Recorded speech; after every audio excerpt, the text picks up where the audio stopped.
have about 6 licenses. Yeah. Give or take. Yeah. 6? 6. Kasi he operates a lot of machinery. So, Yeah. paramotor, paragliding, he's a pilot. skydive, Scuba.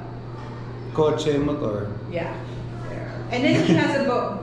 Kukuha nga ako ng license for payloader. Masabi lang. Para madagdag lang. Hindi na ako sa Tesla. At saka forklift operator. Pwede ba?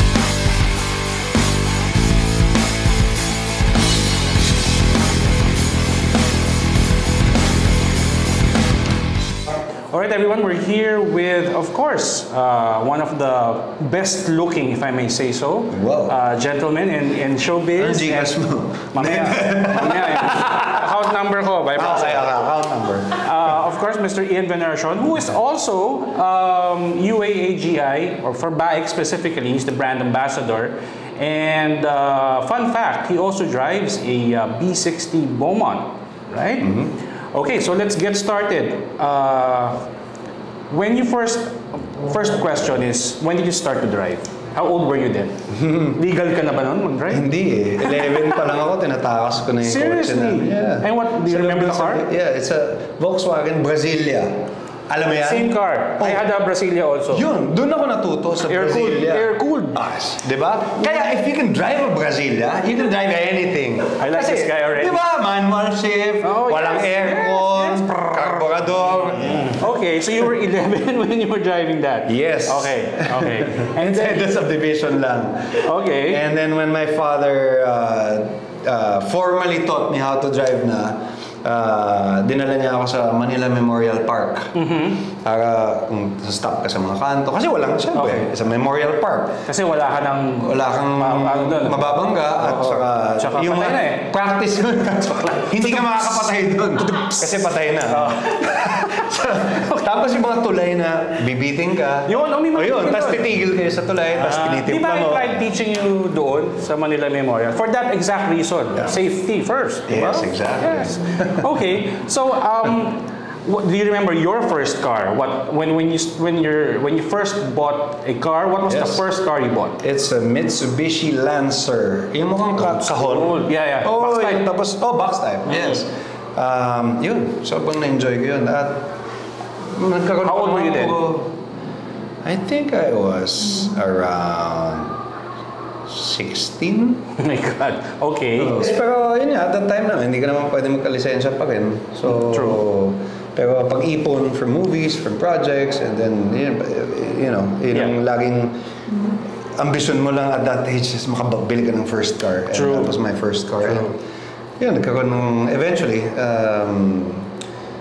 nag-enjoy na ako, na-appreciate ko na iba-ibang design, iba-ibang kotse. Yung pala, masarap din pala yung malaki, masarap yung, it has its own strengths and weaknesses. Correct. So you're one who really likes to drive because there are people out there, they prefer to be driven, di ba? They like to have especially when you're in showbiz. What I've been hearing from other people celebrities that we interview, usually kasi you rush from one appointment to another, and then ang tulog na lang nila or pahinga na lang nila is when they're in their car. Are you the same? That happens pag mga depende sa kukunan namin o depende sa project. Pag puyatan, I always, for safety reasons, I always have a driver with me. And another reason for me to have a driver, pag problema yung parking. There's certain places na talagang hassle yung parking. So, baba mo na lang ako dun. Bahala ka na. Malaki ka na. Okay. I'll just call you if I need you. Ganun. Okay, but the point is, you do like to drive yourself and your family around. Definitely. Okay. Lalo na pag outside the city, ako na yan. Kahit may kasama akong driver, palit na yan. Kasi na-enjoy ko lalo the twisties. Scenic roads. Okay. Now, let's go fast forward to BAIC. When did you first, maybe get in touch with the brand? Did they get in touch with you? How did this deal with them start? There were a few brands before that reached out, and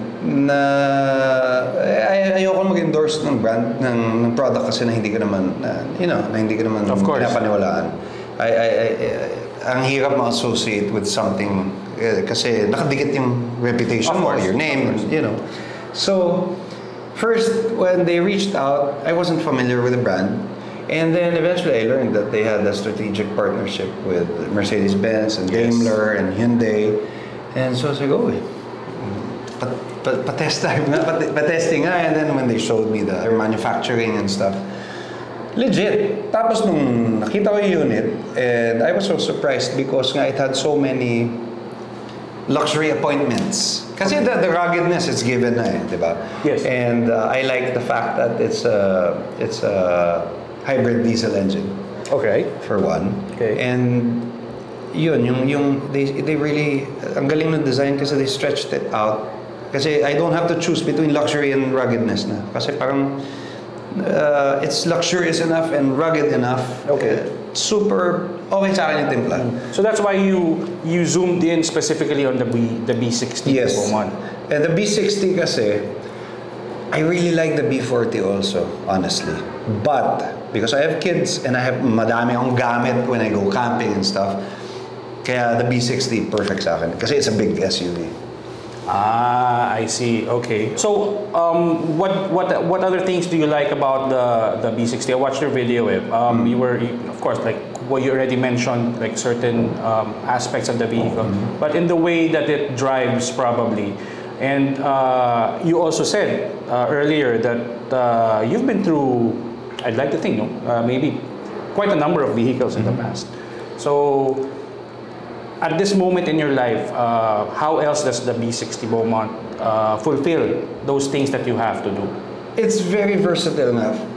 Even if, tsaka iniisip mo siyempre, visualize mo yung sarili mo pag bumababa ka sa kotse, nakataksido ka.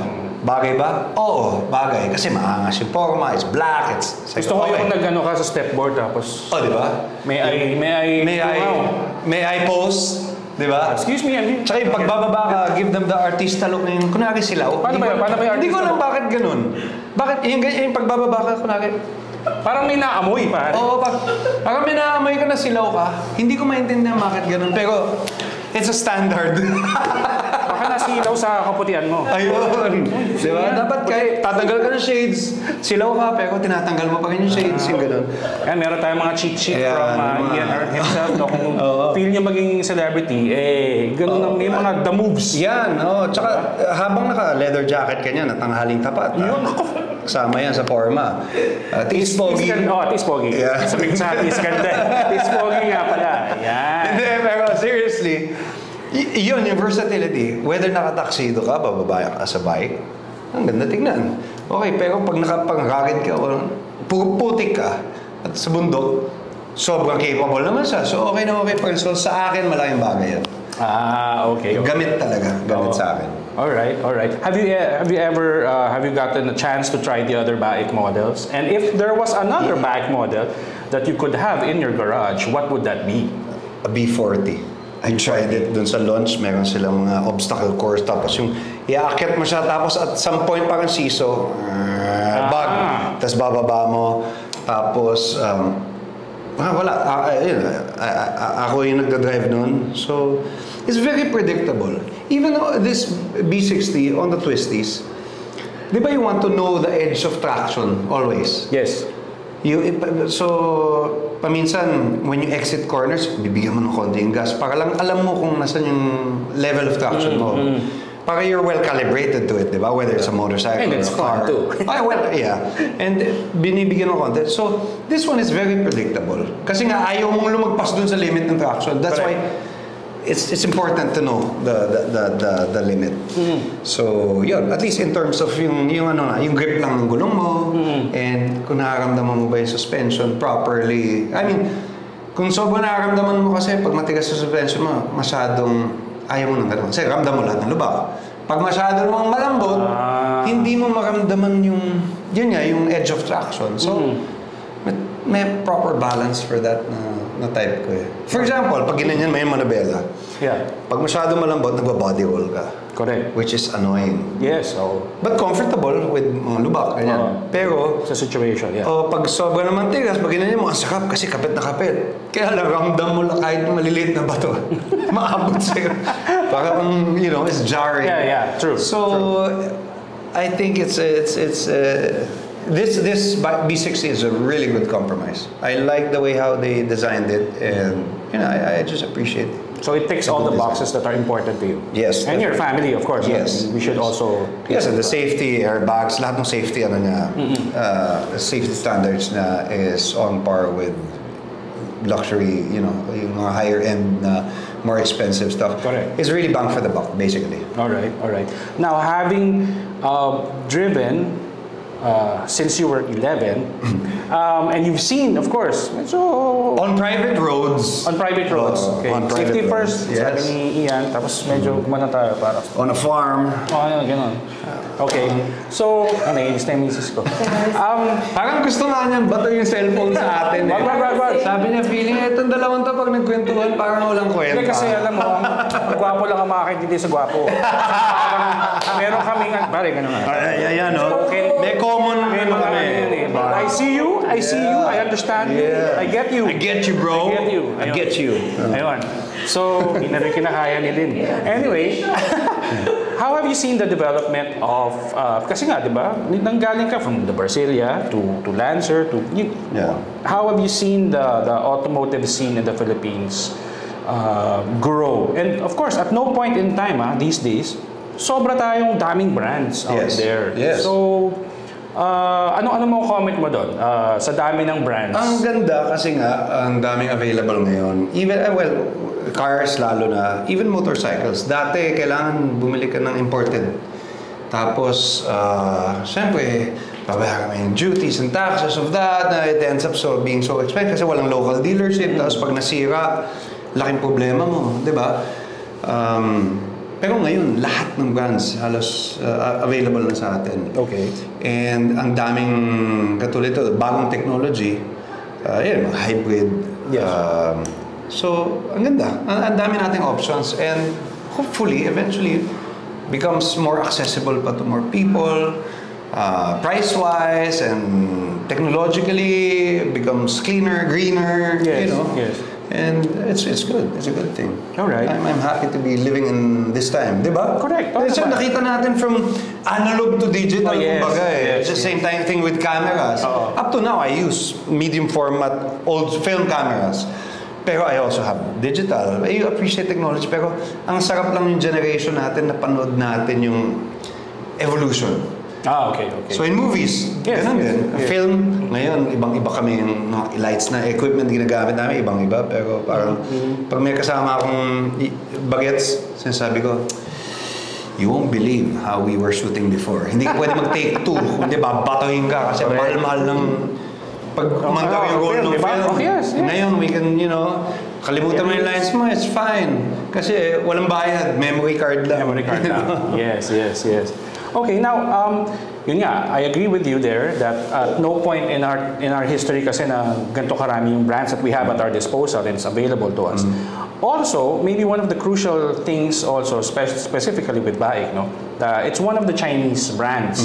And as you've seen also, there have been a lot now in the market, So how do you see that also evolving? Kasi siguro I will start by saying that nawala na yung dating stigma ng yung made in China, baka yung quality.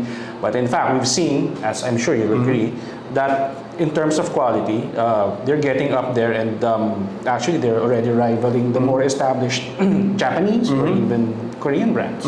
Anong comment mo dun?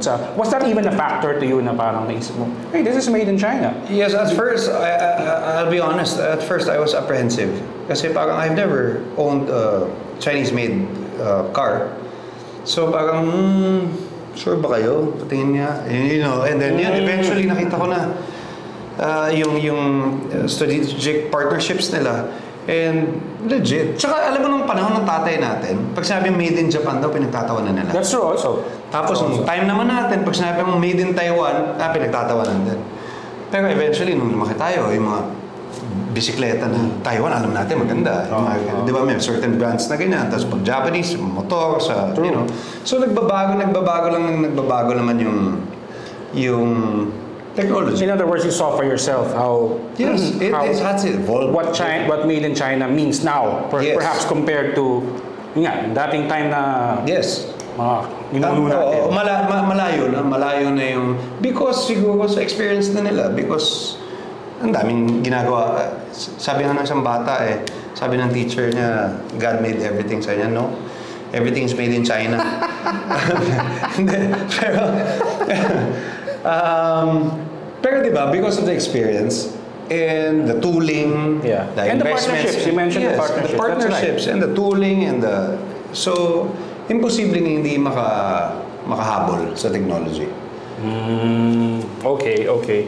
So there again, thank you very much. Thank you so much. Ian, at hangout tayo soon. Kailangan ko ng mga kahangout na guwapo eh. Ayan, kailangan natin yan. So, marami tayong pag-usapan. Osmosis. Hingi muna ng permit. Type ka na ng excuse letter ngayon pala. Ikaw, kailangan mo din, gagawin kita. Hindi, tigas to. Tigas? Tigas to. So pag bumababa ka, pag nakauwi ka na, gumagano ka rin sa stepboard? Oo. I love, ganon? Oo. Tapos binabato ko sa sapatos ng asawa ko. Yun ang iniiwasan ko. Showbiz. Yun ang iniiwasan ko. Okay. So, once again, thank you very much, Ian, for buying. See you guys soon. Thank you. Ang saya na.